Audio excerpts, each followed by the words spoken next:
Olá, meus irmãos, tudo bom? Glauber Lins aqui. E hoje nós vamos dar continuidade à segunda parte do estudo Um Pouco de Tempo. Nós vimos no primeiro estudo, lá em Apocalipse 20, versículo 3, aonde está localizado esse termo, um pouco de tempo. E já começamos, a destrinchar, a entender todos os acontecimentos do grande dia do Senhor, do milênio e das coisas que irão acontecer. Se você está chegando por esse vídeo, eu peço encarecidamente que você possa ir ao vídeo anterior para poder assisti-lo e entendê-lo. Caso contrário, vai ser muito difícil você compreender o que nós vamos tratar nesse próximo vídeo. Antes de tudo, também peço que você possa pausar o vídeo agora e orar, pedir a Deus que Ele te instrua, que Ele seja o teu professor, Leia os textos junto comigo e que Deus possa estar te guiando. Busque sempre a Ele como o primeiro em sua sabedoria. Não ouça o homem, nem eu, nem pastor, nem bispo, nem nada. Somente Cristo, que Ele seja o teu professor. Então, sem mais delongas, vamos começar. No estudo passado, nós vimos, sobre Gog e Magog, Já traçamos toda a trajetória, explicamos o porquê João traz ali o termo Gog e Magog. E hoje nós vamos ver outro ponto. Nós vimos que o mundo, quando o povo ali de Gog, quando os ímpios ressuscitarem, na terceira vinda de Cristo, ali Cristo vem, ressuscita todos os ímpios, de acordo com o que está escrito na Bíblia. Por isso que, se você está pegando o vídeo de agora, peço que assista ao vídeo anterior a esse, para você poder ter uma noção do que está acontecendo. Eles ressuscitam, mas o que eles encontram? Eles encontram um mundo totalmente desolado pelo grande terremoto, E o sétimo anjo, diz assim lá em Apocalipse 16, e o sétimo anjo derramou a sua taça no ar, e saiu grande voz do templo do céu, do trono, dizendo, está feito. E houve vozes e trovões e relâmpagos, e um grande terremoto, como nunca houve desde que há homens sobre a terra. Tão poderoso terremoto e tão grande. Olha a ênfase que João dá nesse ponto. Como nós vimos no estudo passado, esse terremoto é a terra virando para poder tirar dela Adão, Eva, Caim, Enoque foi direto para o céu, ó. Isso a gente não pode nunca esquecer. Mas Matusalém, Noé, todos esses homens que estão dormindo desde lá de trás, esses vão ressuscitar. Mas para que isso aconteça, eles já estão debaixo até de várias camadas de terra. Deus, ele vai sacudir a terra, ele vai obedecer a terra, a matéria vai obedecer à voz do teu Criador. E ela ali vai tremer para que todo justo saia. E ali a terra vai se devastar todinha. Outro ponto também é que, como isso vai estar tudo quebrado e vai começar como do zero. Por quê? Porque, pense, o mundo vai estar parado durante 1000 anos. Deus não vai destruir as plantas e não nos relata que vai destruir os animais, mas a Bíblia diz até que a carne dos ímpios servirá de comida para as aves. Então pode ser que os animais continuem. Então ali eles vão lidar com um mundo zerado, no zero. Eles precisarão então ali se reestruturar. Porque se eles querem invadir a cidade, e nós vimos lá no Espírito de Profecia que eles vão querer também construir armas, porque o ser humano que não está em Cristo se garante em armas, eles vão precisar criar isso tudo, correto?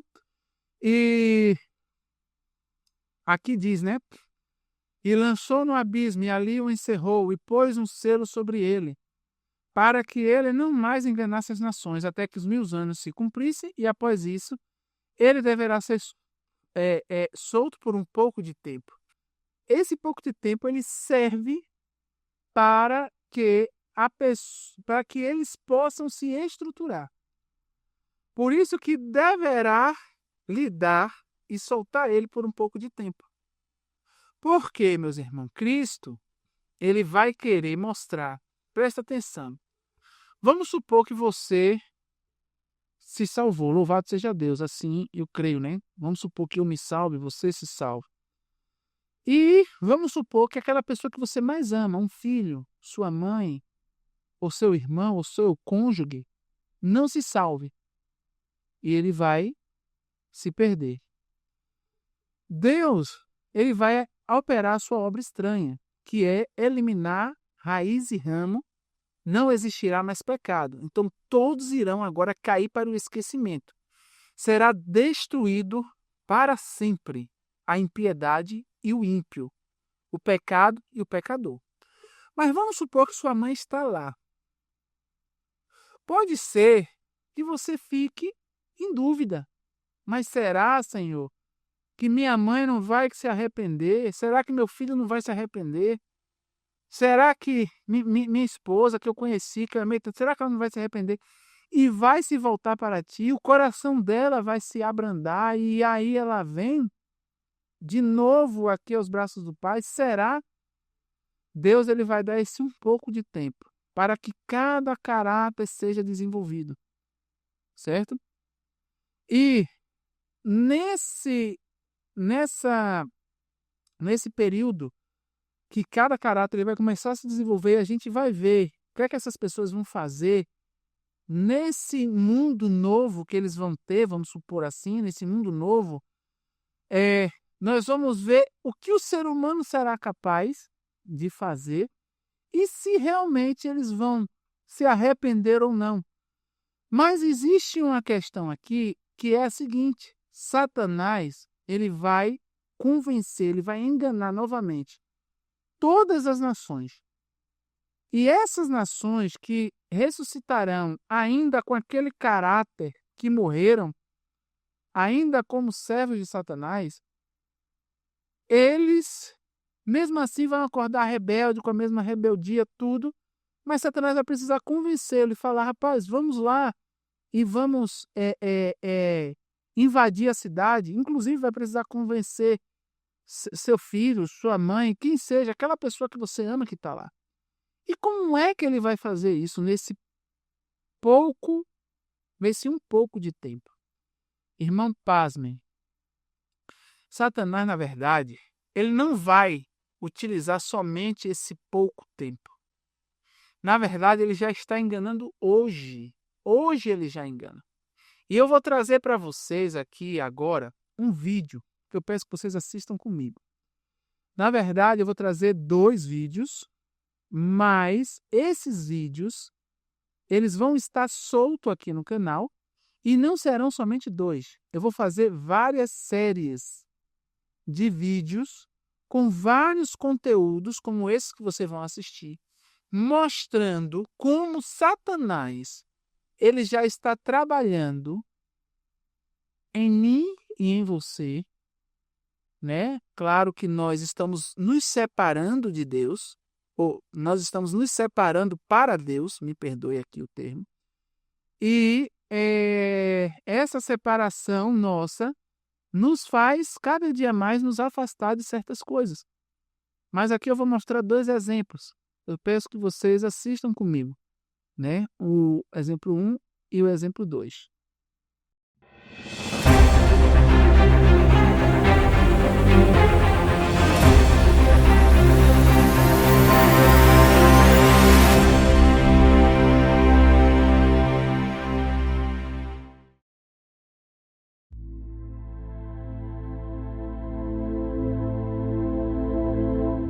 Olá, seja muito bem-vindo a mais um conteúdo especial preparado pelo Ministério O Caminho, com o apoio da inteligência artificial, mas fundamentado inteiramente na Palavra de Deus, onde temos o Criador dos céus e da terra, o plano de redenção através do sacrifício de seu Filho, a salvação pela graça, a validade eterna da lei de Deus e a promessa de um reino que não é deste mundo.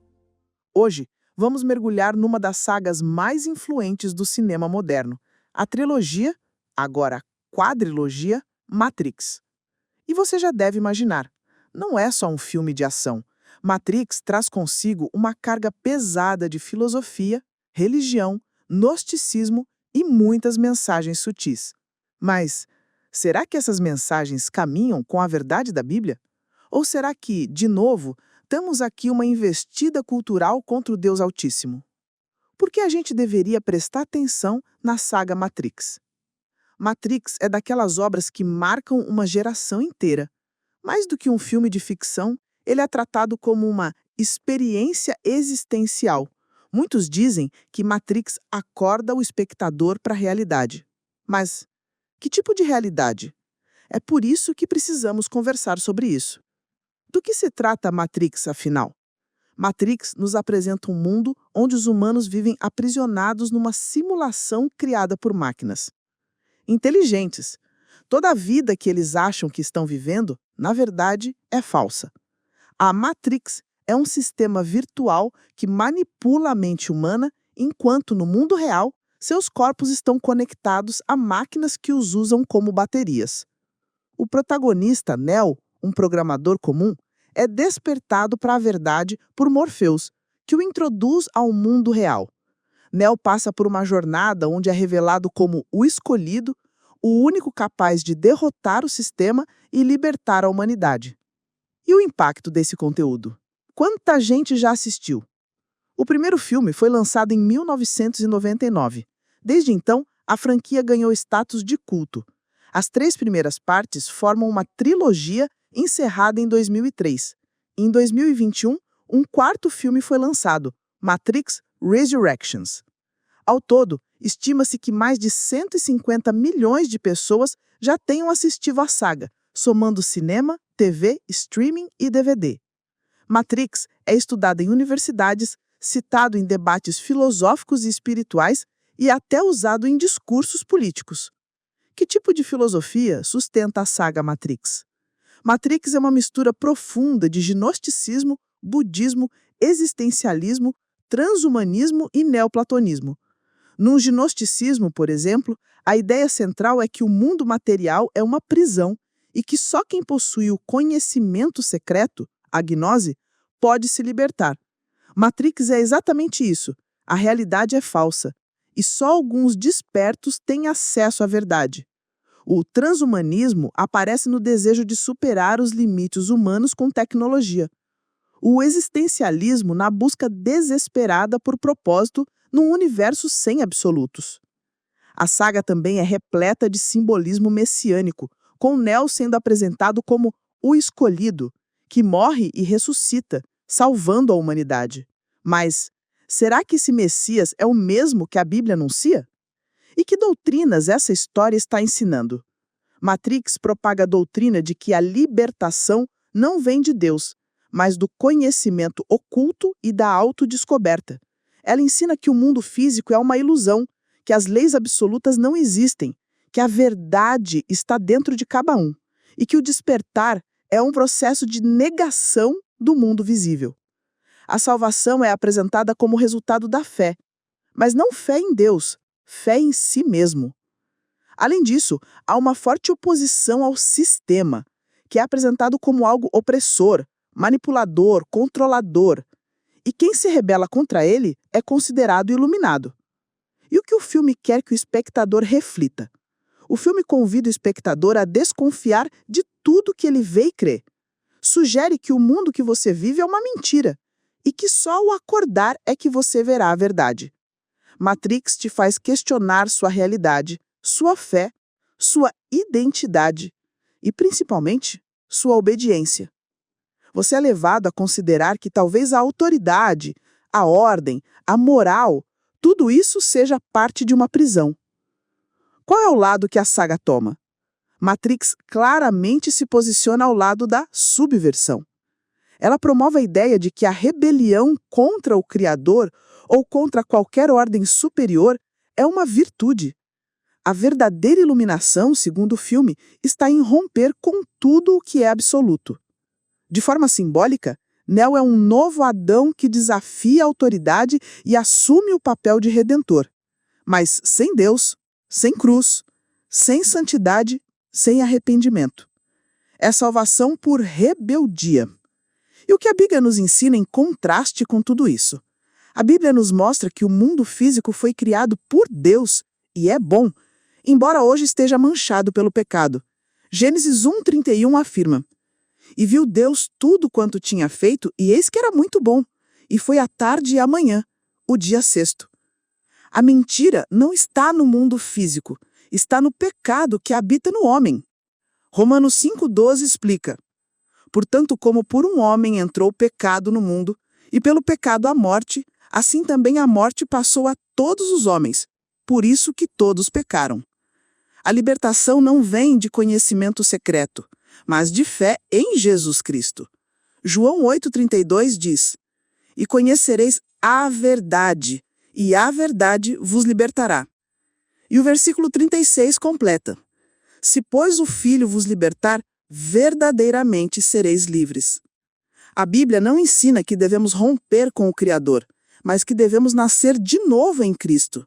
João 3:3 diz: na verdade te digo, que aquele que não nascer de novo não pode ver o reino de Deus." E mais, o reino que buscamos não é deste mundo, como Jesus afirmou. "O meu reino não é deste mundo.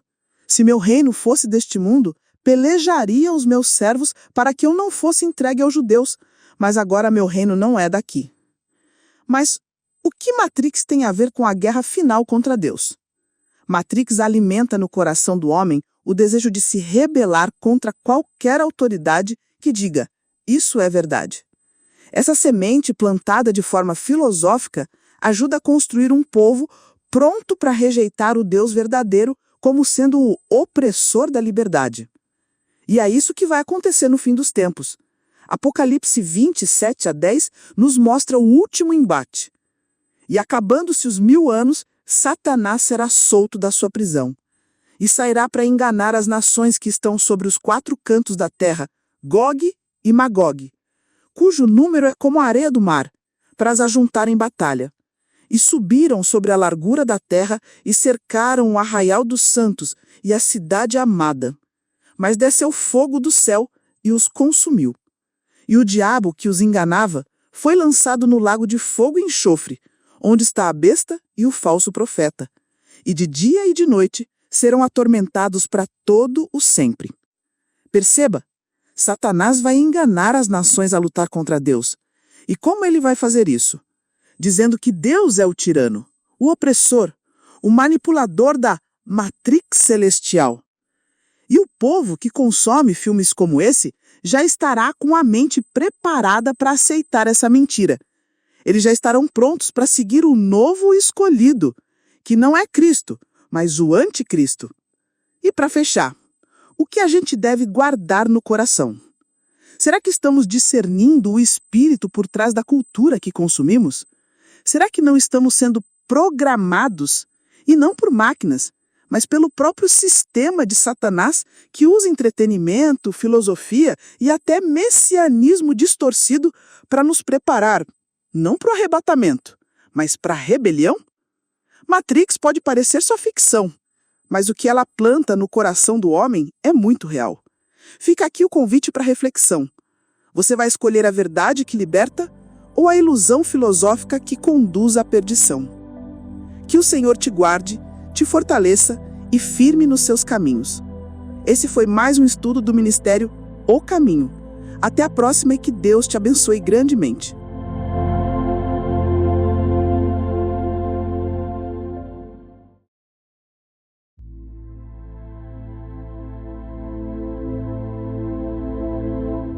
Olá, seja muito bem-vindo.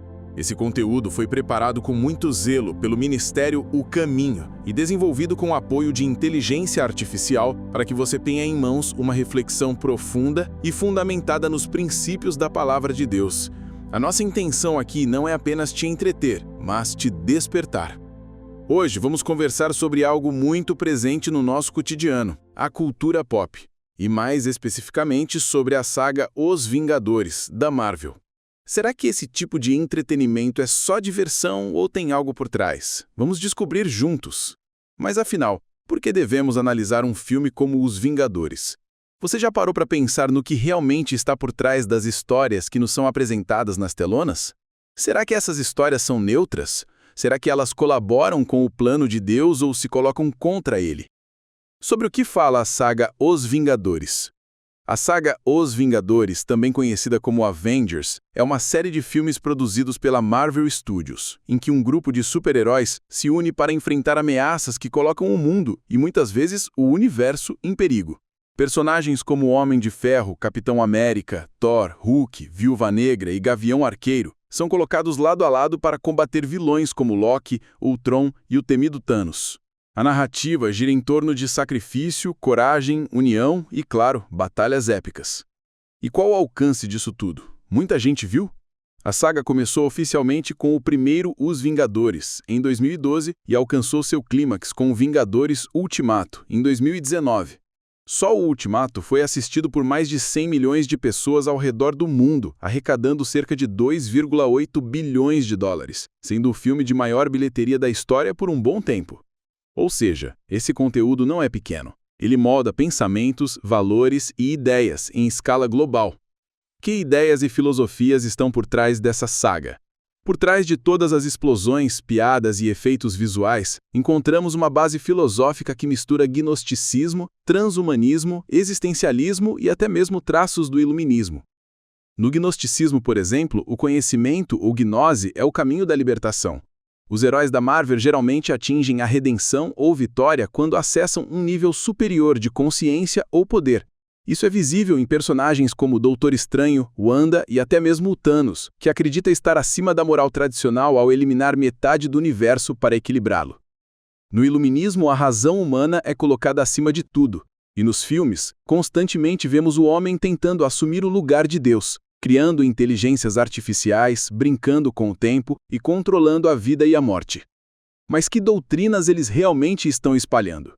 A saga propaga a ideia de que o bem e o mal são relativos, não há um padrão absoluto. O certo é definido pela necessidade do momento ou pela perspectiva do personagem. A doutrina do sacrifício coletivo substitui o plano redentor de Cristo.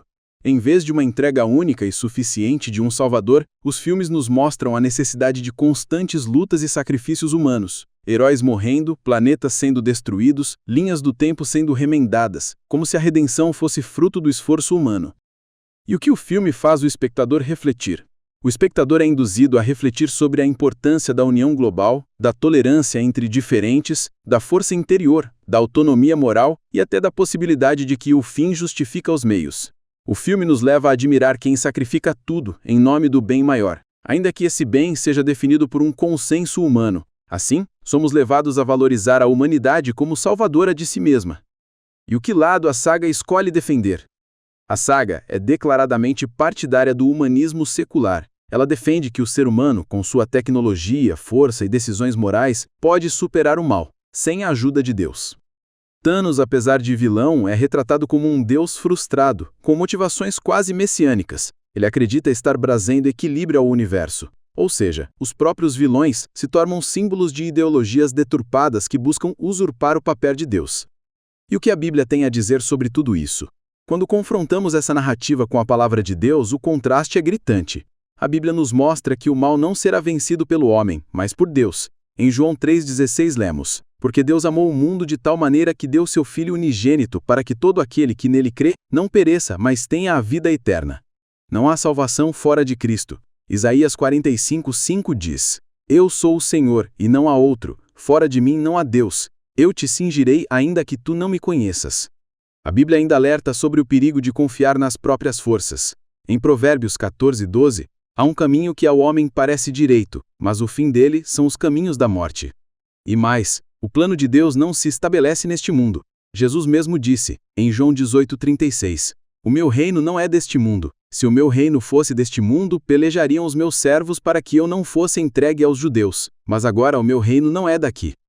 E quanto ao juízo final, Apocalipse 20:12-15 diz: E vi os mortos, grandes e pequenos, que estavam diante de Deus, e abriram-se os livros. E abriu-se outro livro, que é o da vida. E os mortos foram julgados pelas coisas que estavam escritas nos livros, segundo suas obras. E a morte e o inferno foram lançados no lago de fogo. Esta é a segunda morte. e aquele que não foi achado escrito no livro da vida foi lançado no lago de fogo.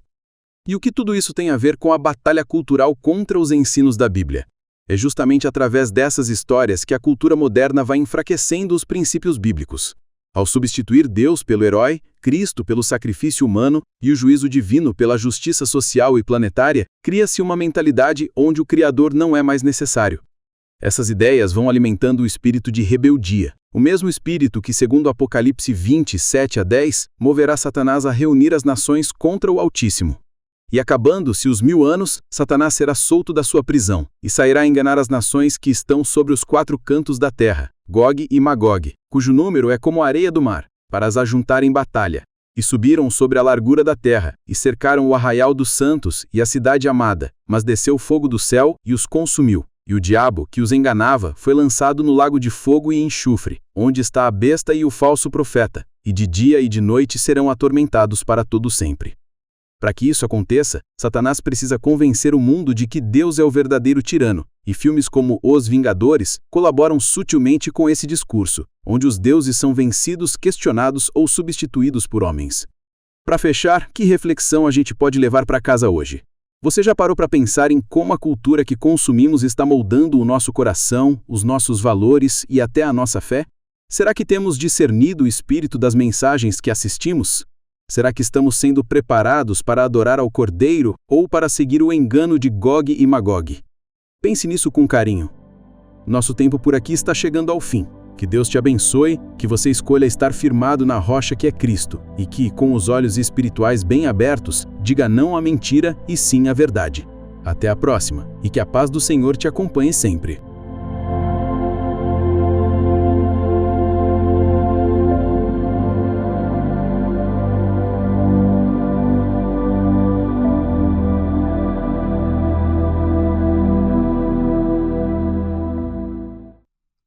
Meus irmãos, vocês assistiram, vocês viram. Teremos outros conteúdos como esse no canal e vocês vão ficar estarrecidos em ver como Satanás ele vem trabalhando. E outro, irmãos, aqui eu coloquei 2 vídeos, um que muitos adultos de hoje já assistiram, outro que é uma febre entre os adolescentes, mas eu também vou trazer conteúdos que mostram que Satanás faz o mesmo com crianças, com todas as crianças. Satanás ele já está preparando uma nação que está sendo treinada aos poucos a não crer em uma redenção e crer que o reino de Deus vai ser tomado pela força. Eles creem que é possível sim lutar contra a resistência, contra a nobreza, né? Eles vão ver lá, você, nobres, lindos, né? Com aquela nova, como é que eu posso dizer? Um novo ser, né? Nova beleza, né? Que nós vamos estar rejuvenescidos, com vestes de brilhos, com asas, com tudo. Aí eles vão olhar e vão dizer assim, não, ali, esse povo aí, eles são os ricos, nós temos que lutar porque nós temos direito também a isso, nós queremos viver disso e etc e tal. E isso, Satanás vai incitar dessa forma. Olha, é possível sim chegar lá, é possível ir, e aí ele vai convencer essas pessoas a fazerem armas, a treinarem. E para eles vão fazer das maiores estratégias possíveis e impossíveis para poder adentrar na cidade santa, né? E se a gente for ver, muitos conteúdos, eles já não ensinam isso. Se você vai ao colégio, o colégio hoje ensina que existe a nobreza, e a nobreza é o patrão, né? Que, não estou aqui querendo entrar em pormenores, mas coloca aquele item de pessoa que está acima, o rico, o milionário, e que pisa na cabeça do pobre, e o pobre tem seus direitos, e o pobre tem que tomar a força, né? Nós vemos movimentos como o MST, que vem dessa mesma raiz. Nós vemos movimentos como aqueles Vidas Negras Importam, né? Que também vem dessa mesma raiz. Uma raiz de que eu estou sendo oprimida, eu tenho que lutar, eu tenho que fazer a minha justiça, eu tenho que tomar o que é meu, porque caso contrário ninguém vai me dar, né? E isso não é bíblico. Na Bíblia diz que Cristo é o nosso juiz, não é isso? Porém, hoje o que o mundo ensina é que o que você precisa, o que é de teu direito, você tem que tomar à força. Então, na academia, no ensino fundamental, no ensino médio, as redações de Enem, já ensinam isso. Quando você entra em uma faculdade, quando você se alia em um partido político, quando você pensa em política, quando você ouve os filósofos, quando você vai para as músicas, quando você vai para as leituras, filmes, como nós vimos agora, já te entrega isso. Eu trouxe os filmes, meus irmãos, eu trouxe o entretenimento, porque ele tem um poder da massa. Tanto direita quanto esquerda assiste os filmes. Tanto cristão quanto não cristão assiste os filmes. Infelizmente, os cristãos hoje assistem, né? Eu digo para você, sem medo de errar, que creio que mais de 90% dos cristãos já assistiram filmes como os que nós vimos aqui. E depois eu vou fazer uma relação de filmes, né? Nós vamos estar colocando 21 episódios nessa primeira temporada, mas eu vou fazer outras temporadas trazendo outros conteúdos.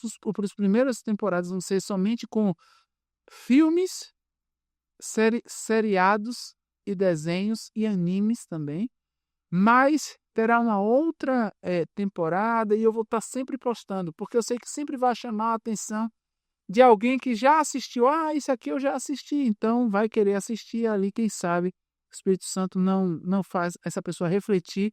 E também, muitas das vezes, não fala, rapaz, eu penso dessa forma, eu ainda sou assim, por conta de que Satanás ele já me instruiu a ser, por conta dos conteúdos que eu assistia, né? Por conta das coisas que eu consumia, né? Então, a gente tem que ter essa luz, nós temos que entender que o inimigo ele já vem nos corrompendo para esse futuro, para esse momento, esse um pouco mais de tempo, se nós nos perdermos. Aí a gente já vai. E perceba que o ímpio é aquele que está consumindo esse tipo de coisa.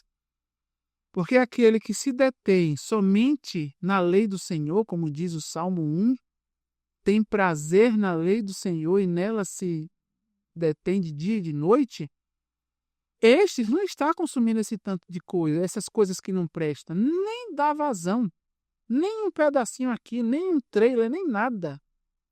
Não é isso? Nem se mistura com esse tanto de coisa, né? Quantos hoje os cristãos não torcem para time de futebol? Eu vou trazer também um episódio, depois desses 21 episódios, vai vir um outro especial só sobre esportes, né? E vocês vão ver como Satanás consegue moldar o seu caráter somente em você estar assistindo, torcendo por um time. É algo assim tenebroso quando você começa a entender o que é que está em jogo nessa grande luta. Agora, irmãos, nós vamos adentrar em outro ponto, certo? Aqui eu quero ser rápido. E esse ponto é sobrevivendo por um pouco de tempo. Como é que essas pessoas que estarão nesse mundo sem Deus, sem Espírito Santo, sem anjo para operar em sua mente, vai estar vivendo nesse mundo? O que nós vamos ver? Aquela pessoa que a gente ama, o que ela vai viver nesse tempo e o que ela vai se tornar? Até onde nós vamos ver esse desenrolar das coisas? Isso que eu estou mostrando, isso que eu vou mostrar a partir de agora, irmãos, não é para assustar. Não é para você sentir repulsa. Na verdade, você vai sentir repulsa porque você vai ver o mal. Eu vou aqui mostrar o mal.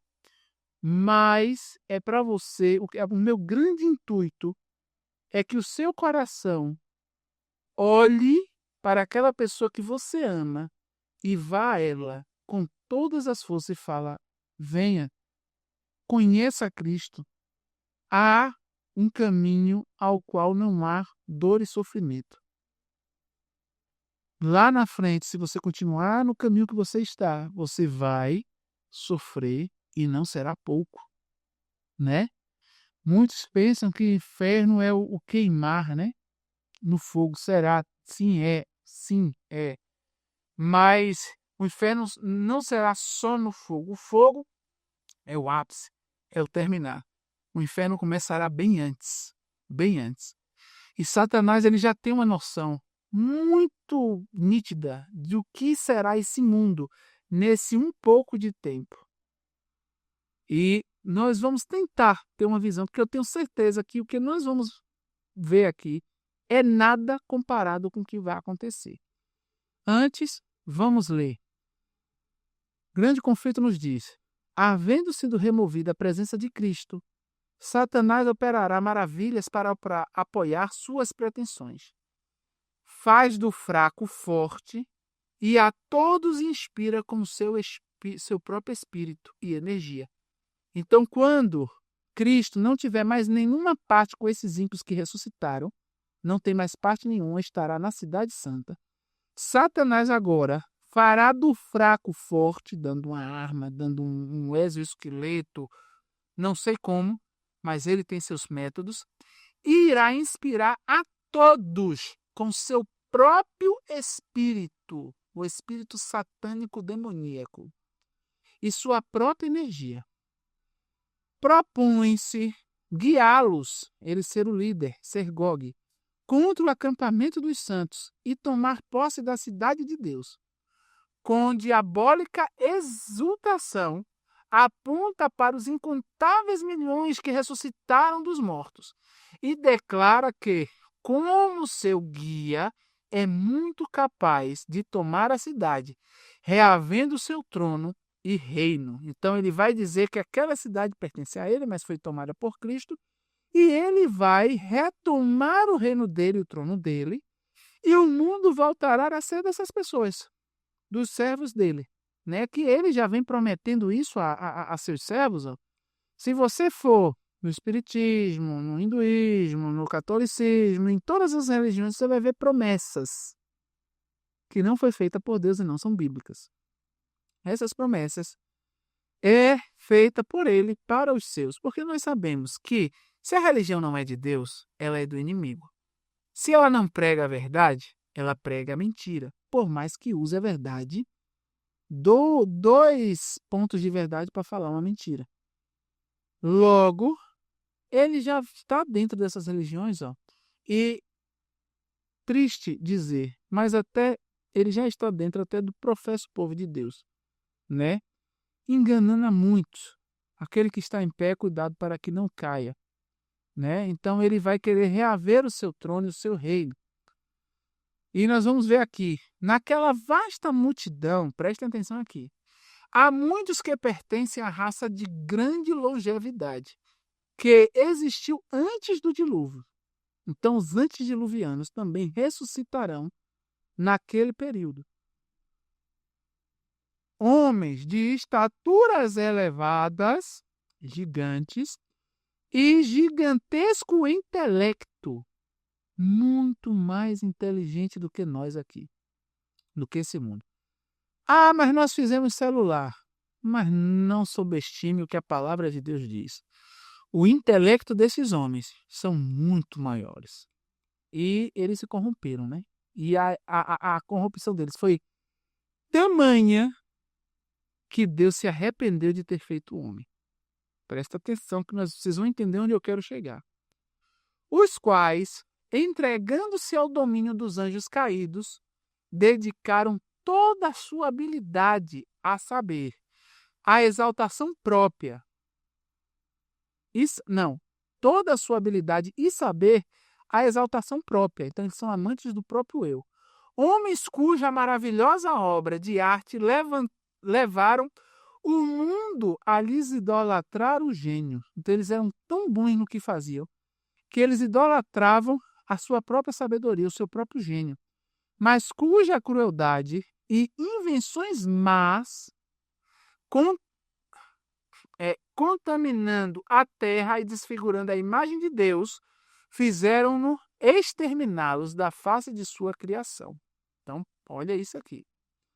Irmãos, hoje o ser humano tem o tamanho aí de 1,75, que é a média.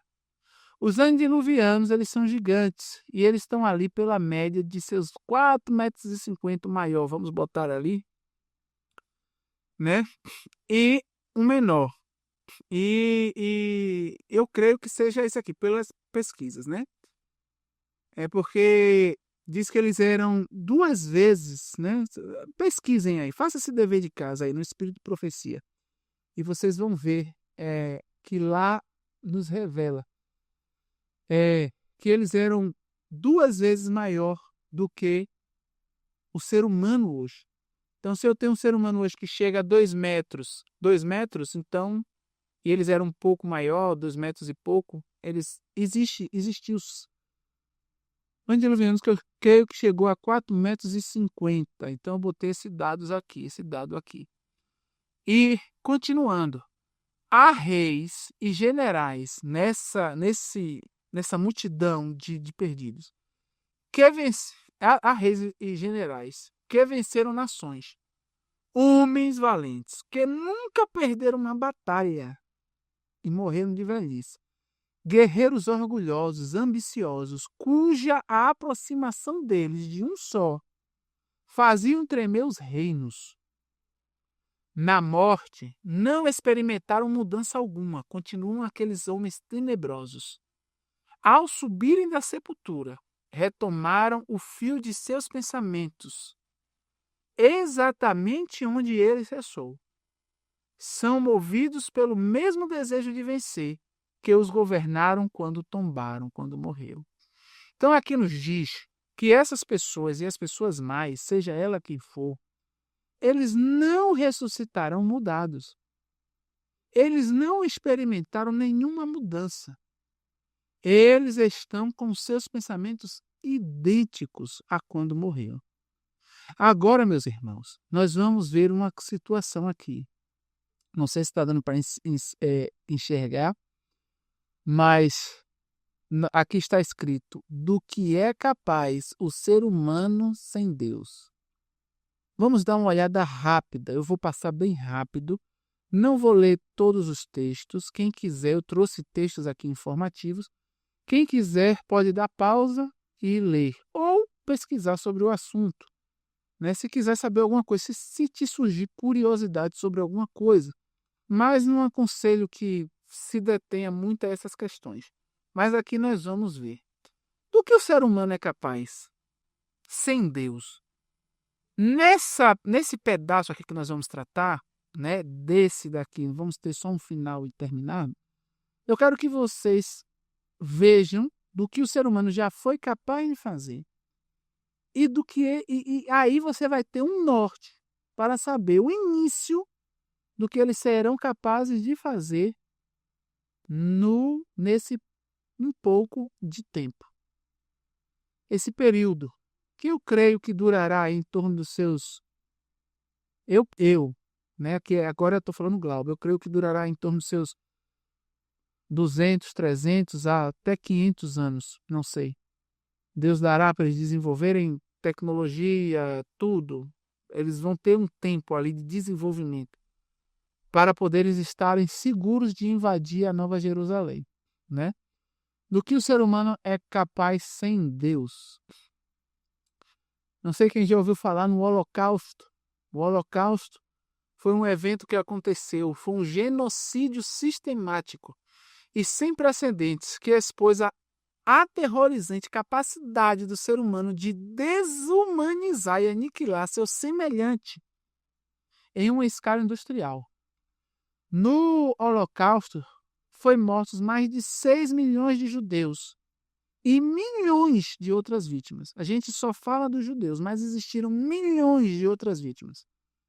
E perceba, no Holocausto a gente sempre fala somente do líder e de seus soldados, mas a gente nunca pode esquecer que toda a nação escolheu fazer aquilo. Claro que enganado e induzido por Satanás e seus agentes de propagandas. Mas mesmo assim, não exclui a situação da maldade que começou a surgir nessa nação, que decidiu dar aval ao extermínio de outra nação, de outros seres humanos, né? E o que marca o Holocausto foi a questão da forma que eles começaram a buscar de matar de forma industrializada. Era tanta gente morrendo que eles começaram a arranjar formas de matar em massa. Não, um só não dá. Quero matar de centenas de uma vez só. Para economizar bala, para fazer várias outras coisas, né? Olha a forma que eles carregavam as pessoas de um lado para o outro. Era como gado, né? Nesses caminhões de animais, né? E aí carregavam para os campos de concentração, de um lugar a outro. E aqui, se você vai ver ao lado outras pessoas andando ali, eram a nação que decidiu matar a outra, via aquilo de qualquer forma, como se estivesse levando boi. Indiferença humana, né? Deixavam as pessoas ficarem magricelas de fome. As crianças também, não tinha dó por criança nenhuma, né? Tiravam foto na frente de caminhões de pessoas lá já mortas, né? Eles tiravam fotos, não sei se orgulhando. Olha quanto eu derrubei, olha quanto hoje já fizemos. É brincadeira, meus amigos, é brincadeira, né? E aqui são os pontos que aconteceram lá: assassino em massa, genocídio, abuso físico e psicológico, estupro e abuso sexual, pedofilia e abuso de crianças, roubo de propriedade, escravidão e trabalho forçado, experimentos médicos desumanos nessas pessoas. Não será diferente nesse um pouco de tempo. Maus tratos e mortes de pessoas com deficiências. Não estavam nem aí, né? Outro ponto foi o grande salto diante da China. Não sei quem já ouviu falar, que foi feito por Mao Tse-tung. Isso é um fruto da linha de pensamento comunista, né? Marxista, extremamente venenosa. E tem tanto cristão. Não defendo. Para mim, os dois lados é perdido. O meu único partido está lá em cima. Nenhum dos dois presta. Mas existem pontos nos dois que você fica extremamente besta de ver, né, acontecendo. E aqui tem, né, esse grande salto diante do comunismo chinês, né? Foi um sistema de repressão tão brutal e de mentiras que resultou em uma fome generalizada. O chinês hoje come qualquer coisa, foi por conta desse período aqui. Dessa época, a fome foi tão grande que eles comiam até para canibalismo, morcego, o que viesse na frente. Eles estavam comendo rato, o que fosse, por conta da fome. Eles queriam sobreviver. E tudo isso por conta de uma metodologia de governo, né? Buscando poder, o ser humano buscando poder, né? E estima-se que de 15 a 55 milhões de pessoas morreram nesse período. E aqui a gente vê as crianças pedindo, né, comida, foto das crianças já passando fome. Enquanto, que é o que acontece na hipocrisia do ser humano, os outros estão comendo bem. Os que fazem parte do partido. Os que estão ali, os políticos, né, os que estão... É uma hipocrisia enorme. E isso vai acontecer durante esses um pouco de tempo, né?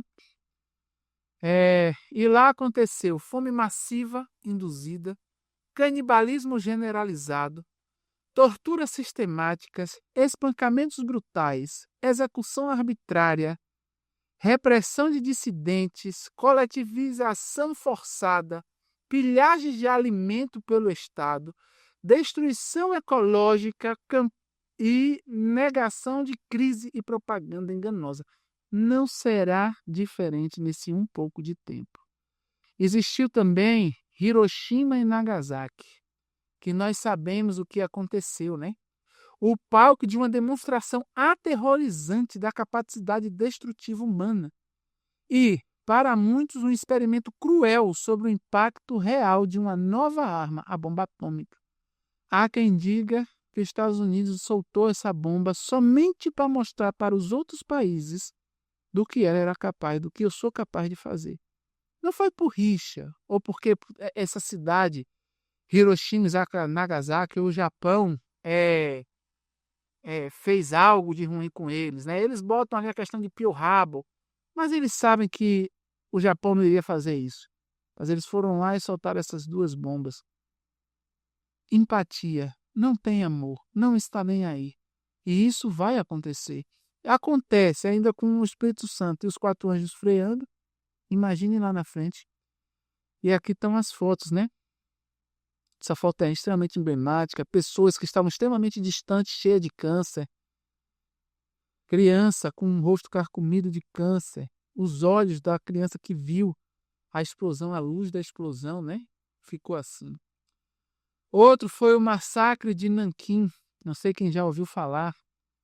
Também foi na Segunda Guerra, né? Sino-japonesa. O exército japonês cometeu atrocidades em massa, incluindo assassinato, estupro, saque contra civis japoneses, o próprio povo matando o próprio povo. E isso acontece até hoje, né? O genocídio de Ruanda também, aonde durante 100 dias, aproximadamente 800.000 Tutsis e Hutus moderados foram brutalmente assassinados. Em 100 dias mataram 800, né? E isso foi o resultado de uma das maiores e mais rápidas carnificinas da história modernas, meus irmãos. Outra questão também foi Camboja, né? Onde 2 milhões de cambojanos, né? Cerca de 1/4 da população, foram mortos por execução, fome e trabalho forçados e falta de cuidados médicos.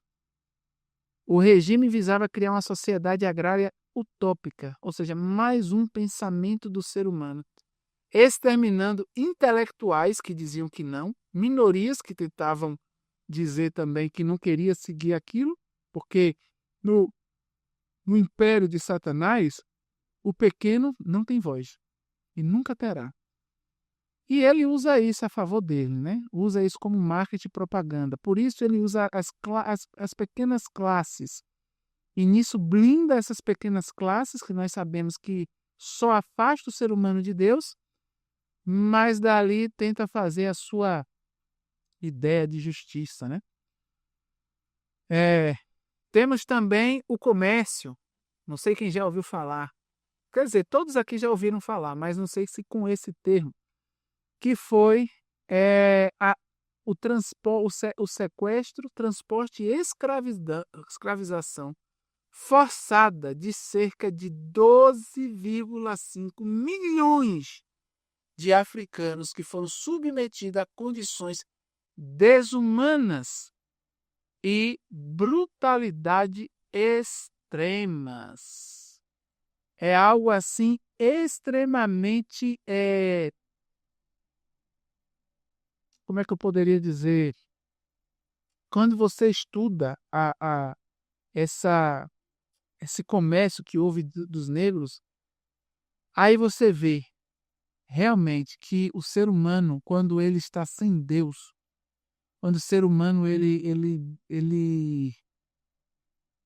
não tem um espírito para refreá-lo, ele faz brutalidades horríveis, né? Se vocês pesquisarem para ver, eu creio que alguns já tenham noção disso, mas eu tenho alguns textos, né? Eu vou trazer esses textos aqui, eu não ia trazer, mas eu vou trazer. Olha só. Essa pessoa que, esse Olauda Equiano, foi um escravo e aqui ele relata o que ele viu, né? O fedor da sujeira no porão era tão intenso que em pouco tempo me senti doente por conta do fedor. A quantidade de pessoas no navio era tão grande que quase não havia espaço para virarmos, para respirar livremente. Isso porque queriam botar mais e mais pessoas em um naviozinho pequeno para poder vender. Isso é comércio, eles estão vendendo pessoas. Isso me causava um suor abundante, de modo que o ar logo se tornou impróprio para a respiração. As doenças resultantes dos confinamentos e da falta de ar mataram muitos ali. E a pessoa morria espremida e morria ali. Ó. Morria, acabava, morreu. Alguns em convulsões agonizantes, sem que um único gemido pudesse ser ouvido pelos marinheiros. Os marinheiros estavam lá em cima, uma hora do mar, eles estavam lá embaixo no porão. É assim que o ser humano, quando não tem Deus, transporta outro ser humano. Imagine lá, quando não tiver mais anjos para interceder nem o Espírito Santo. Nosso alimento consistia de milho moído, a massa de cuscuz, que era dado a cada um em uma porção de farinha de milho por semana. Os baldes de migal de milho eram colocados no chão e os escravos, como porcos, ajoelhavam-se e com suas mãos comiam mingau. Os fortes subjugavam os fracos. Então eles levavam, era que nem cachorro. Você está alimentando, é um canil alimentando porcos. Você leva ali o balde da lavagem, coloca o maior porco, come mais. E eles faziam a mesma coisa com os seres humanos, com os escravos. Né? Olha outra aqui. O chicote de aço, com pontas que rasgavam a carne, levantavam tiras de pele a cada golpe, até que suas costas se transformavam em uma massa ensanguentada. Nosso Cristo também sofreu dessa forma. Ele sofreu como o maior dos pecadores, né? Por homens que não tinham o Espírito de Deus, guiados por Satanás. E ali Satanás exultou, sentiu vontade, prazer. Né? É isso que dá gozo a Satanás. Você acha que vai ser como quando toda a regência ser dele? Você acha que vai ser como? Pense. Minha mãe foi comprada por um homem e eu por outro. Lembro-me daquele dia até hoje.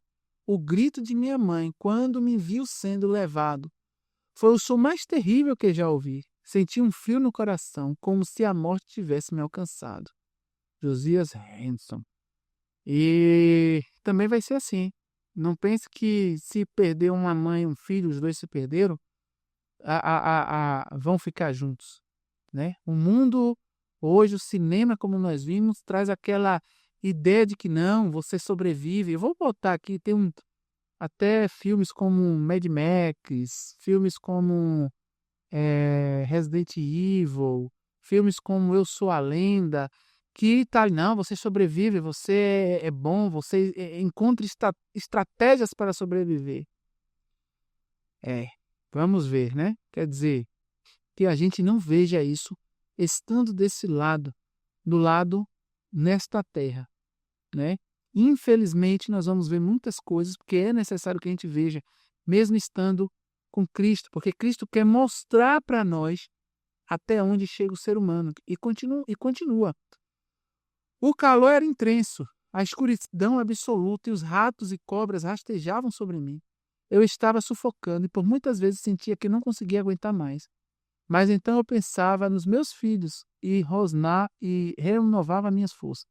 Essa é uma escrava, Harriet Jacobs, foi escrava, né? Uma negra que foi escrava. Que Deus olhou por ela, eu creio que olhou, né? Ela também diz: ele costumava me dizer que meu corpo pertencia a ele e que eu era a sua propriedade. O medo constante de ser estrupada era uma tortura tão grande quanto qualquer chicotada. Então, olha que coisa triste. E não vai ser diferente nesse período. Não vai ser diferente. Eles não têm freio, não terão freio, não terá leis. Será algo tenebroso. E nesse comércio, nós vamos ter tivemos, né, captura de marchas forçadas, condições desumanas, fome e sede deliberadas, tortura e castigos físicos brutais, separação e venda de famílias, estupros e abusos sexuais sistemáticos, marcação a ferro e estimulação, trabalho forçado e exaustivo. Mas o ser humano consegue ir mais baixo. Existem homens, como esse aqui, Ted Bundy, foi um serial killer, né? E ele matou, pelo que diz, ele foi um pego, mais de 30 jovens mulheres. Ele sequestrava, estrupava, assassinava essas mulheres, mutilando os corpos e retornando para interagir com ele no pós-morte, ou seja, fazendo relações com o corpo dessas mulheres mortas, depois de elas estarem mortas. E homens como esses irão ressuscitar. E outros que não tiveram oportunidade de fazer depois desse tempo, eles vão fazer porque não há mais freio na mente deles. Não há mais, eu vou parar, não, senão eu vou preso. Não vai existir mais limite. Não vai existir mais limite. Homens assim vão estar soltos. E a gente vê isso até no que o inimigo traz, né, para os seus filhos hoje. O cinema não mostra isso? Aquela pessoa que está ali tentando sobreviver em um mundo pós-apocalíptico, e aí chega em um lugar onde tem homens que são maus, que são deturpados mentalmente e que querem abusar dessas pessoas. Não é isso que a gente já vê nesses filmes pós-apocalípticos? Já é preparando. É somente o inimigo trazendo o que vai acontecer nesse período. E o que vai dar muito medo, e as pessoas falam, não, eu quero viver lá vai ter governo, lá vai ter lei. Eu quero é lá. Eu não quero onde eu estou vivendo, nessa terra de ninguém, onde não existe lei e eu estou aqui sofrendo, não é?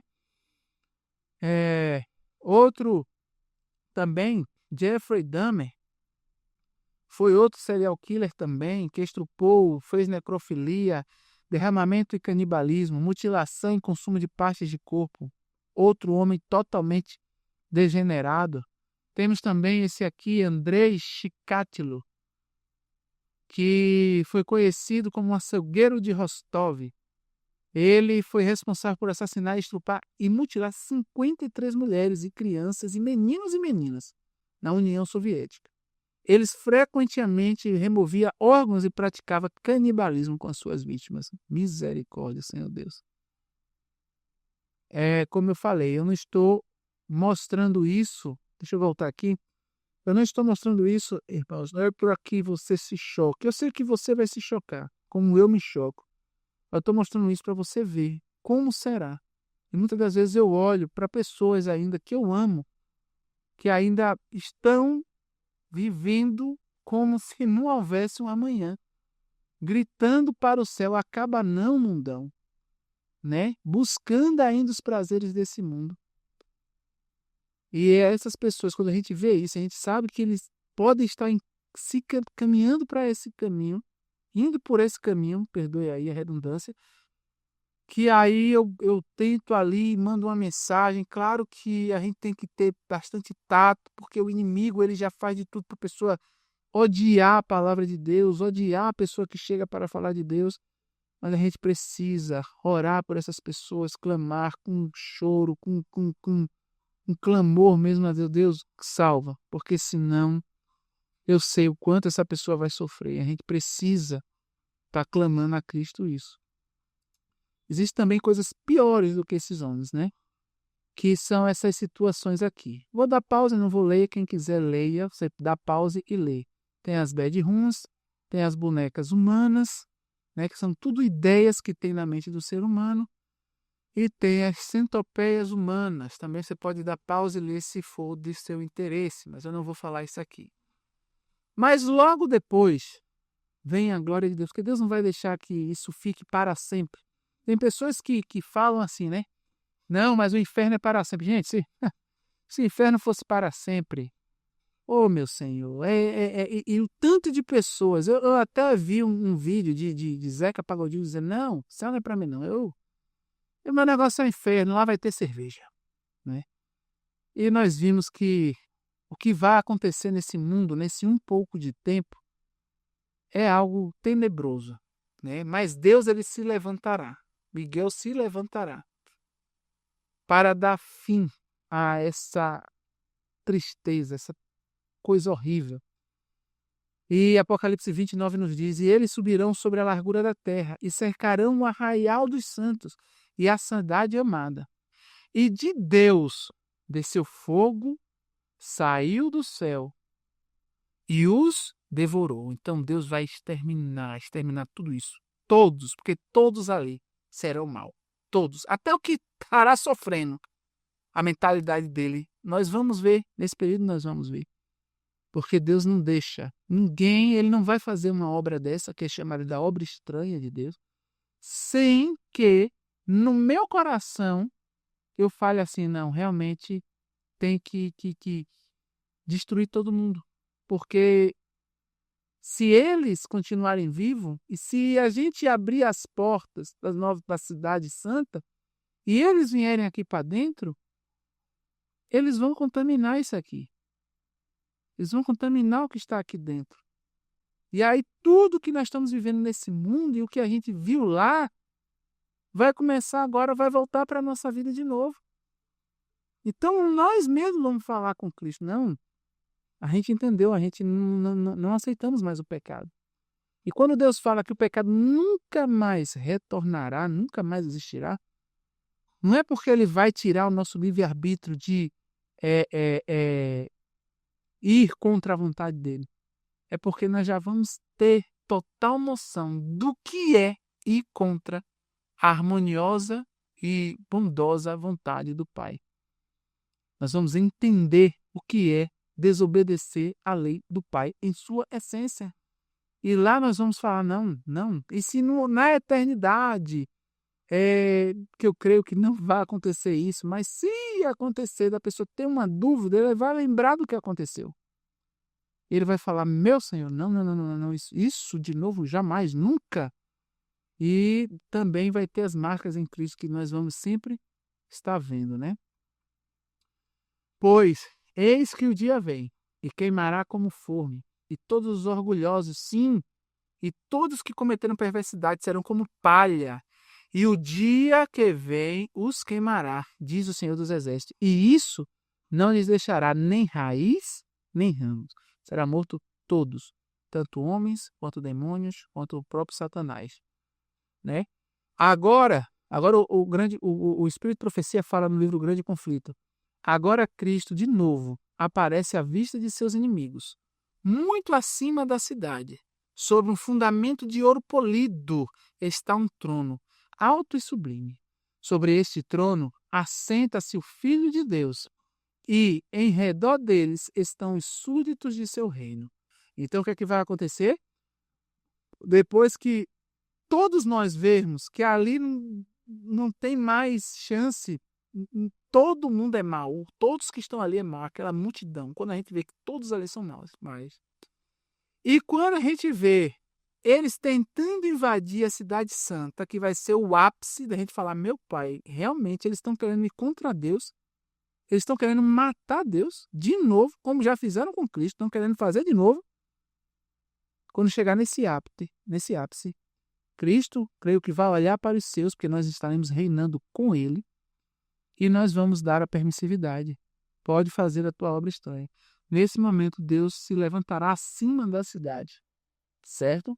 E diz, tendo-os remido, contemplado o poder e malignidade de Satanás, viram, como nunca dantes, que poder algum, a não ser o de Cristo, poderia tê-los feito vencedores. E aí eles glorificam a Deus. Olha que lindo. Na presença dos habitantes da terra e do céu, reunidos, é efetuada a coroação do final do Filho de Deus. Então, nesse momento, quando a gente olha assim e fala assim, meu Senhor, realmente, a gente só conseguiria ser salvo somente por Ti. Então, foi o Senhor que esteve conosco durante todo esse período, lutou por nós. E aí a gente, nesse momento, declara Deus como nosso Rei, Salvador. É mais uma vez, né? Porque aqui neste mundo eu já o declaro como meu Rei. E creio que você também, meu irmão, minha irmã. E neste momento, somente neste momento, é que Deus será efetuada a coroação final do Filho de Deus. Agora, investido da majestade e poder supremos, então agora, porque isso é para outro estudo, mas Cristo, até esse momento, ele está como eu e você, como homem. No santuário, quem ministra pelo homem é um homem. Foi assim com Arão, foi assim com Josué, foi assim com Eli. Sempre um homem, Melquisedeque, sempre um homem. O homem ministra pela raça humana, intercede, ministrador, o sumo sacerdote. Cristo veio como homem e foi gerado como sumo sacerdote para poder intervir por nós no céu, através do seu sangue, certo? Então, Cristo está fazendo a obra de intercessão, ele está no sumo sacerdote, conforme Hebreus, como eu e você, como homem. Neste momento, será efetuada a coroação final do Filho de Deus, e aí ele será investido de majestade e poder supremo, ou seja, ele volta a ter o seu poder, a divindade que ele omitiu com a humanidade, agora toma o seu lugar, né? O Rei dos Reis pronuncia a sentença sobre os rebeldes contra o seu governo e executa justiça sobre aqueles que transgrediram a sua lei e oprimiram o seu povo. Aí agora Deus executa a sua justiça. Logo que se abrem os livros de registro e o olhar de Jesus incide sobre os ímpios, vai se abrir os livros e Cristo agora, Jesus, vai olhar para os ímpios. Olha que coisa interessante. Eles se tornam cônscios, desculpa o erro, de todo o pecado cometido. Então vai começar a vir na mente deles todos os pecados dele. Vem exatamente onde seus pés se desviaram do caminho da pureza e da santidade. Para muitos foi na infância, para muitos foi na adolescência, para muitos foi na faculdade, para muitos foi depois que casou, para muitos foi depois de ter o seu primeiro carro, para muitos foi depois de ter dinheiro, né? Precisamente até onde o orgulho e a rebelião os levaram na violação da lei de Deus. Então eles vão ver aonde pecou em cada ponto. Deus não os destruirá sem eles saberem o porquê serão destruídos. As sedutoras tentações que incentivaram na condescendência com o pecado, eles verão também. As bênçãos pervertidas, Deus deu bênção, inteligência, faculdade, um monte de coisa, e eles perverteram, né? Intelecto, a vida. Os mensageiros de Deus que eles desprezados, ou seja, quantas pessoas não chegaram a eles, falaram, rapaz, se arrependa. Esse caminho que você está levando está desonrando ao Criador, e eles rejeitam. É loucura, sai, não, fulano é chato. Bate a porta no cristão. Não deixa ele falar, não, quero ficar ouvindo, não. Foge, não quer ouvir. Eles vão ver tudo isso. As advertências rejeitadas, as ondas de misericórdias rebatidas pelo coração obstinados e impenitente. Tudo aparece como que escrito com letras de fogo. Aonde? No livro deles. Cada um tem o seu livro da vida. Aqui eu acabei repetindo. E logo depois, o que é que vai acontecer? Por sobre o trono se revela a cruz. Por sobre o trono de Deus agora vai se revelar a cruz. E semelhante a uma vista panorâmica, ou seja, em todos o céu, em todo o céu, aparecerá as cenas da tentação e queda de Adão e os passos sucessivos no grande plano para redimir o homem. Então, esses ímpios, eles verão no céu, não vai conseguir nem desviar o olhar, porque vai estar no céu. O céu vai virar uma grande tela e eles vão ver toda a história da redenção. O terrível espetáculo aparece exatamente como foi. Satanás e seus anjos e súditos não têm poder para se desviar do quadro que é a sua própria obra. Porque nessa visão que Deus vai dar agora a todos, nesse panorama, nesse momento, Deus vai mostrar com os demônios também. Nós vamos ver os demônios ali me conduzindo, me dando uma cerveja, botando um cigarro, fazendo fulano me dar um cigarro, fulano que é servo dele. Ele vai mostrar agora todos os acontecimentos, tudo botando a culpa, cada um com a sua culpa, botando o nome nos bois. Você vai ver o amigo que te corrompeu, você vai ver o demônio que estava guiando o amigo, então tudo ali vai ser mostrado. Cada ator relembra a parte que desempenhou. O mundo ímpio todo acha-se em julgamento perante o tribunal de Deus, acusado de alta traição contra o governo do céu. Ninguém há para pleitear sua causa, não existe mais perdão. Estão sem desculpas e a sentença de morte eterna é pronunciada contra eles. Meu Pai, misericórdia. É grande, é agora evidente a todos que o salário do pecado não é nobre independência e vida eterna. Tem gente que ainda peca, crendo que Deus quer que você seja livre, que a religião tem que ser leve. Hoje assisti um vídeo triste de um pastor das nossas fileiras, chamado Leandro Quadros, dizendo que o cristão tem que ter uma religião leve, tem que ter uma vida leve, tem que viver assim mesmo, tem que se divertir mesmo. Trazendo profano, exaltando o profano, né? Como se fosse santo. Deus tem misericórdia dele. Deus tem misericórdia dele. E porque chegará um momento que todos esses que ainda falam isso, né? Eles vão ver que o salário do pecado, de transgredir contra a lei de Deus, não é a nobre independência e vida eterna, mas escravidão, ruína e morte. Os ímpios veem o que perderam em virtude de sua vida de rebeldia. E aí continua dizendo, apesar de ter sido Satanás constrangido a reconhecer a justiça de Deus e a curvar-se à supremacia de Cristo, seu caráter permanece sem mudança. O espírito de rebelião, qual poderosa torrente, explode de novo nele. Cheio de frenesi, decide não capitular no grande conflito, não se entregar em momento nenhum. Como nenhum ser humano que estiver lá, nenhum vai mais se arrepender. Eles não têm mais força para se arrepender, não tem mais o Espírito Santo para poder falar com eles. Estão perdidos. Chegado é o tempo para a última e desesperada luta contra o Rei do Céu. Arremessa-se para o meio de seus súditos e esforça-se por inspirá-los com sua fúria, isso Satanás, né? Incitando-os a uma batalha imediata. Vamos lá, vamos invadir, chegou o momento. Mas dentre todos os incontáveis milhões que seduziu a rebelião, nenhum, aqui está falando, ninguém, há agora que lhe reconheça a supremacia. Fala, não, você não é nosso líder. Você foi o que nos destruiu. Você é o que fez a gente estar aqui hoje. Tudo iniciou em você. E aí diz, o seu poder chegou ao fim. Ele não manda mais em ninguém. Porque Satanás tem como poder a regência sobre a vida de uma pessoa.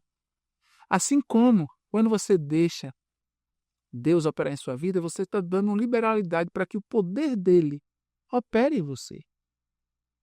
O verdadeiro poder de Deus é o poder da conversão, né? Em nosso coração. E o poder de Satanás é o da perversão. Acabou o poder dele. Todos já estão destruídos. Todos já sabem o que está acontecendo. Ninguém mais é enganado. Todos já enxergaram de forma uníssima, né? Continuando, os ímpios estão cheios do mesmo ódio a Deus, o qual inspirara Satanás. Mas veem que o seu caso é sem esperança, que não podem prevalecer contra Jeová. Aleluia. Sua ira se incende contra Satanás. E os que foram seus agentes no engano, ou seja, os demônios, e com furor de demônios, voltam-se contra ele. Nesse momento, homens lutarão contra demônios. Mas sabemos que o homem só sofre, né? Porque lutar contra anjos eu acho meio difícil. Mateus diz, né? Então dirá também aos que estiverem à sua esquerda: apartai-vos de mim, malditos, para dentro do fogo eterno, preparado para o diabo e seus anjos. O fogo eterno foi preparado para Satanás e os demônios. Mas por que seres humanos também queimarão no fogo eterno? Porque agora eles estarão com a mesma mente, o mesmo propósito e o mesmo poder de ir contra a lei de Deus, que nem os demônios, igual a Satanás, igual ao demônio. Todos se tornarão um, todos se tornaram demônios, todos se tornaram diabos. Por isso que o fogo destruirá a todos. A profecia nos diz: de Deus desce fogo do céu, a terra se fende, são retiradas as armas escondidas em suas profundezas. Presta atenção. Tem armas de Deus escondidas debaixo da terra. Chamas devoradoras irrompem de cada abismo iante. As próprias rochas estão ardendo. Vindo é o dia que arderá como forno. Os elementos fundem-se por o vivo calor, e também a terra e as obras que nela há são queimadas. Tudo será queimado. A superfície da terra parece uma massa fundida agora, um vasto e fervente lago de fogo. Não existe mais nada, só aquela bola toda fundida de fogo, todo o planeta todo amarelão, parecendo o sol amarelão. Como eles trazem na imagem do sol, né? O único ponto ali vai ser a Nova Jerusalém, porque ela estará ainda lá, mas não será destruída com esse fogo, né? É o tempo do juízo, e perdição dos homens maus. Dia da vingança do Senhor, ano de retribuição pelas lutas de Sião. Aí isso está em Isaías 34:8, e essa citação está em grande conflito, né? No grande conflito. E logo depois Deus diz, a gente vê lá em Apocalipse 21, leia Apocalipse 20 todo dia, você aí vai ver no 21. Logo depois disso tudo, é uma continuidade de acontecimentos, fala: e eu vi um novo céu e uma nova terra, porque o primeiro céu e a primeira terra haviam passado, e não haviam mais mar. Olha que coisa linda, meus irmãos. Como é que Deus criou o céu e a terra? Foi falando com a sua palavra, né? E disse Deus: haja luz. E disse Deus: haja a separação entre águas e águas. E disse Deus: haja lugar seco e águas, e plantas, e animais, e peixes, e aves. Não foi assim que ele criou o céu e a terra? Só que agora a Bíblia está me dizendo que haverá um novo céu e uma nova terra. Eu não tenho condição de criar, e nenhum dos seres humanos, nenhum anjo. Quem vai criar? Cristo. Novamente, porque foi ele que falou lá, de acordo a 1 João, né? Nada sem ele, a João 1, 1 João não, João, o Evangelho de João, capítulo 1, diz, né? Que nada sem ele se fez, tudo foi criado a partir dele. Então, ele que falou: haja luz. Então, Deus, Jesus, agora criará, depois que tudo, Satanás morreu, tudo, acabou o pecado. Não existe mais pecado. Acabou, certeza. Não existe mais dor, não existe mais choro, não existe mais nada. Nesse momento, Deus se levanta. Jesus, segunda pessoa da divindade, a primeira, a terceira, indifere, levanta, pã. E esse ser chega, e a gente olhando, só a gente vendo, diz assim: haja luz. Nossa, aí a gente vai ver agora a matéria, a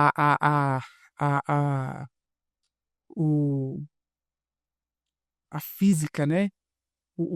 Tudo se formando. O sol que se apagou com a presença dele se acenderá. Agora ele fala: haja separação na terra, nas águas. Agora as águas saem de um lugar do outro, começam a se formar. Quando ele iniciou a criação, ele criou de onde não existia.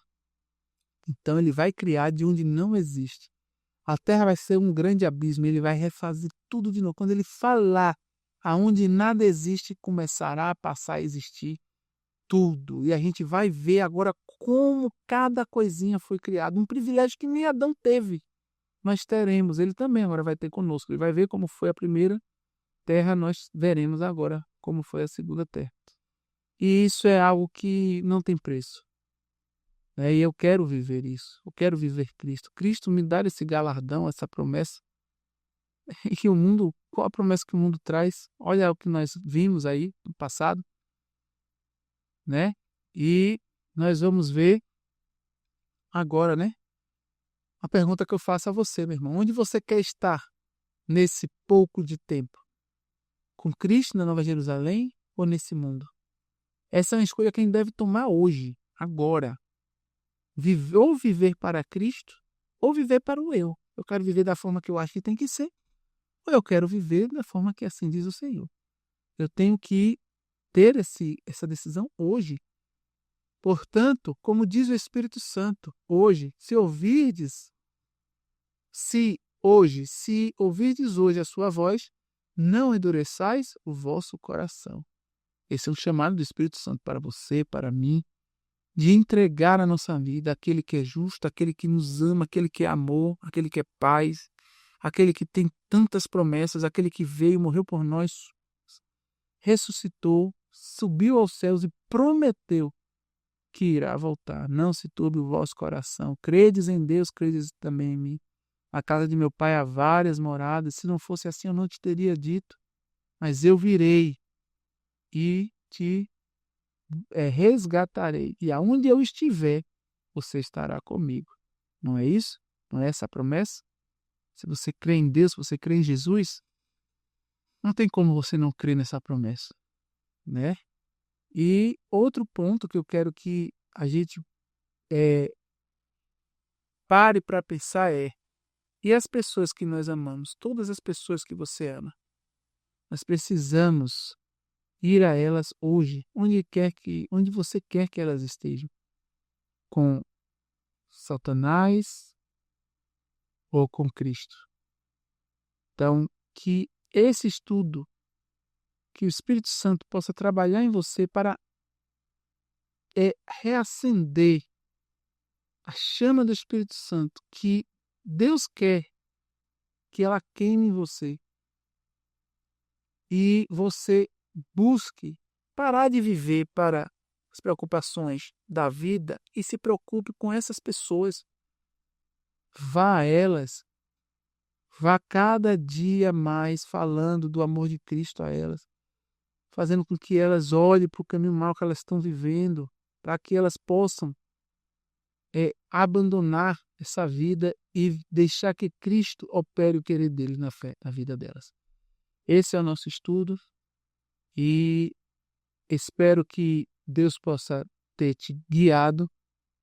Peço que Deus possa abençoar a tua vida. Se você chegou aqui, até por uma questão de controle, deixe no comentário, até para eu entender se está muito longo, se não está. Mas que seja a vontade de Deus, é sempre Ele que opera. Que Deus possa estar contigo, te abençoando, você e sua casa, em nome de Jesus. Terminamos aqui.